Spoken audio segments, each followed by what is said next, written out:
Hello everyone and welcome back to the channel where we discuss all things narcissism. This video is going to be about the 5 stages of grief.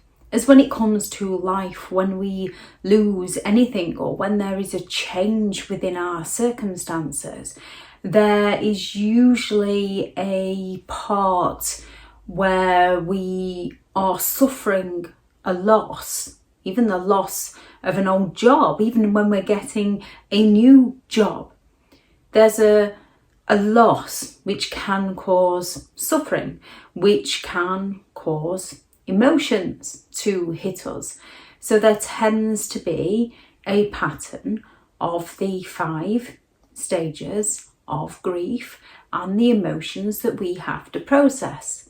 And unfortunately, even when you are moving out of a toxic relationship, there is still a grieving process to go through. Whether that's grieving the loss of what you thought you had, to grieving the change in the present, and grieving the loss of what you thought you would have in the future with that person. Grieving the loss of a parent, a friend, an ex-partner who's still alive. There is that grief in the process. Now, the 5 stages are a theory developed by Elizabeth Kübler-Ross, who is a Swiss-American psychiatrist, I believe, and she developed the Kübler-Ross theory model of the 5 stages of grief. Now, these can happen in any order. The 5 stages are denial, bargaining, depression, anger, and acceptance. And there is emotions that come within those stages also. Grief takes on many forms. So denial, when it comes to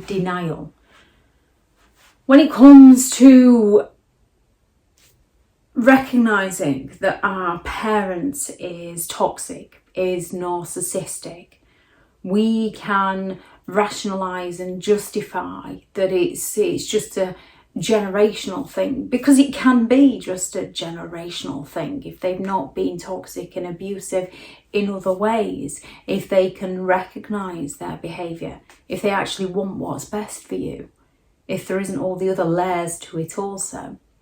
So we can go through that stage of denial. We can go through the stage of denial with our partners or our ex-partners that it's not that bad. And that's without their gaslighting and them informing us that we're overreacting and that things didn't happen. We can also play down the behaviour as we ourselves are in that denial. We don't want to recognise what is happening to us, although what is happening to us or has happened to us is painful. It seems even more so when we have to consciously become aware with it and deal with it. So to run away from the inevitable pain of grieving the loss, we kind of run back to the person who's causing our pain. Now, you can have denial when they leave, believing that they're going to regret it, that they're going to come back. And often if you are in that stage of denial where you believe they're going to regret losing you, they're going to come back to you, and a narcissistic person swoops in for the hoover, right as you're in that stage of denial, you will then take them back because you believe they would come back to you, that they made a mistake. That denial of it wasn't that bad. You can also hit a state of shock that you can't quite believe what you've lived through or what you're living through. You can't process everything that's happening. And as there is so much to process in order to protect yourself, you can then just go numb, because there is almost so much to process within our minds. It's easier to numb everything while we slowly deal with everything. And the next stage after denial, especially with a narcissistic relationship, but these can go in any order and you can miss some out and you can go back and forth between a few. But another stage is bargaining, where you're almost going for the reverse Hoover while you're trying to get the narcissistic person to remember the good times with you, to think of everything you've done with them because you believe they've made a mistake. So you're trying to get them to see how good you are together and everything you do for them.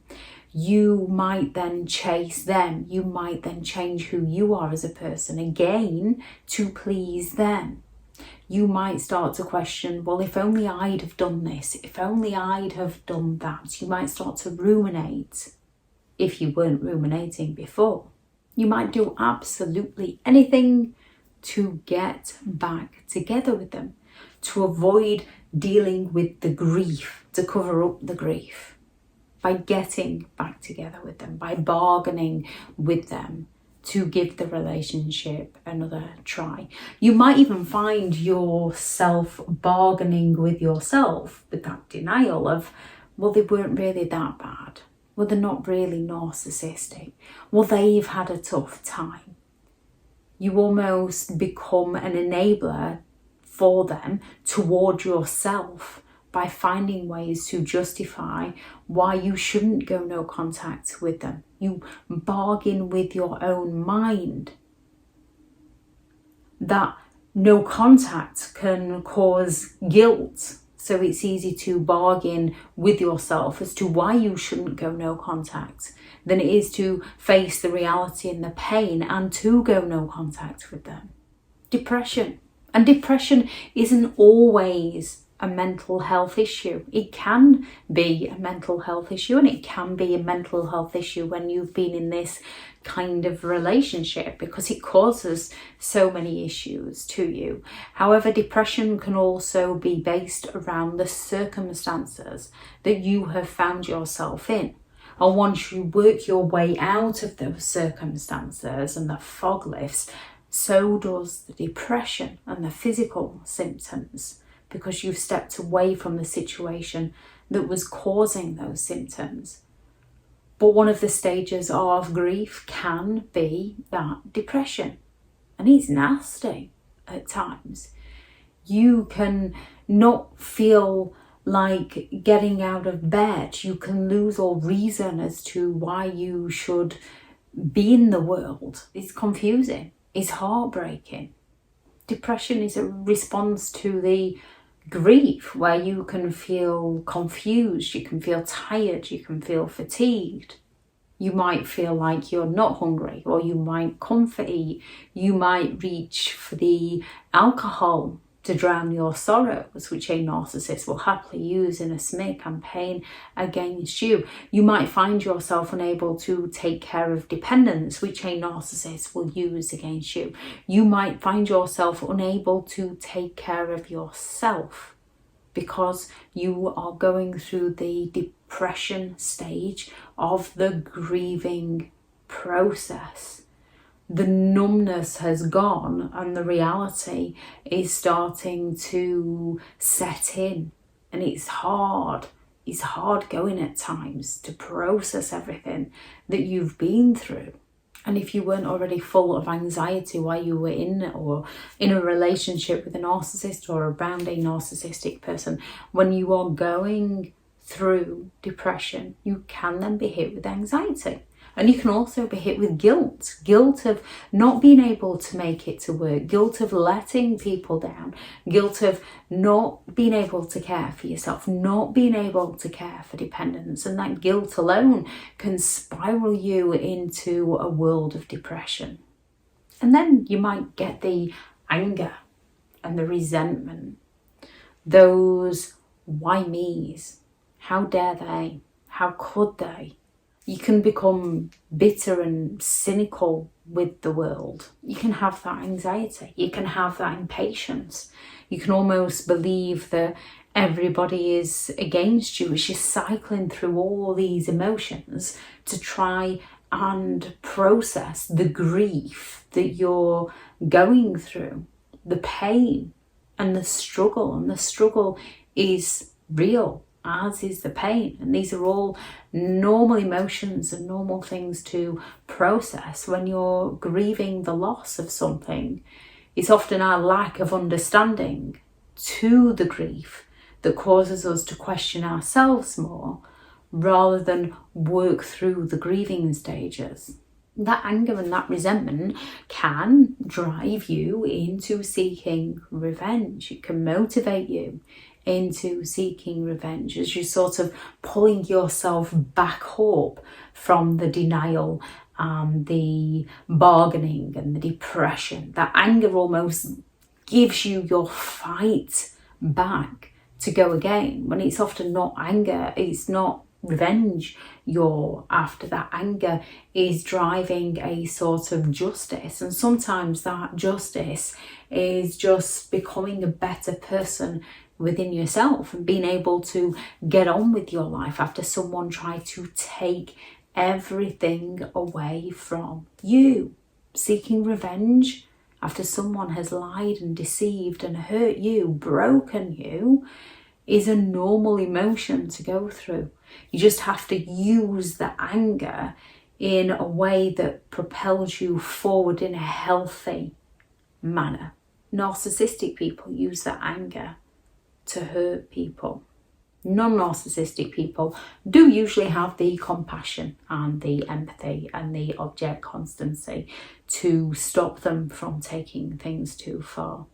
And then the last stage is that acceptance. And within narcissistic person, you have to have that kind of radical acceptance of who they are as a person. You can't deny who they are as a person when you've seen it so many times with your own eyes and heard them with your own ears, even though they've gaslighted you into disbelieving yourself. You can't bargain with them to change. It is who they are as a person. Depression isn't going to help you. Anger could potentially help you if it's used to motivate you in the right way. But wanting to seek revenge and staying stuck in that stage, and it's a stage that many go through, and the length varies from person to person. So we have to have that radical acceptance that we are grieving a loss. We have to have that radical acceptance that the life we had with them wasn't what we expected or wasn't what we were led to believe it was. The future we thought we were going to get with this person isn't going to happen, and we're going to have to do these things for ourselves. We're going to have to build ourselves back up, wiser and stronger than who we were before. We just have to become better than the person that we was yesterday. The acceptance isn't easy, and sometimes you can still go into denial. Even when you've gone through the acceptance, you can still think, maybe they weren't that bad, maybe it was my fault, maybe if I just did this. And we often find we have to sort of test the waters, especially if it's narcissistic parents who raised us. We can test the waters and give them another chance for them to just show us who they are. And we have to kickstart the grieving process. And each time that grieving process does become easier, as you begin to recognize who they are as a person, as you begin to accept the situation and the experience you've lived in its entirety. And then you can begin to let go of the grief and then let go of the person. If anyone has any thoughts on this video, please do add those into the comments. Thank you very much to all the returning subscribers and your continued support of the channel. It's greatly appreciated.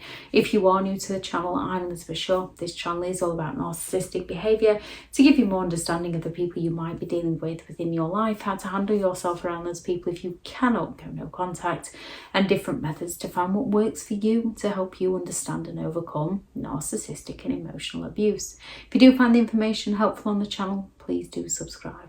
If you are looking for further help and support in understanding and overcoming narcissistic and emotional abuse, I do have several online guides available, and those teachable links are in the video description. If you're looking for someone to speak to, I have partnered with BetterHelp, and their sponsored link is also in the video description. Go out there and create the day that you deserve, because you do deserve to have an amazing day. Bye.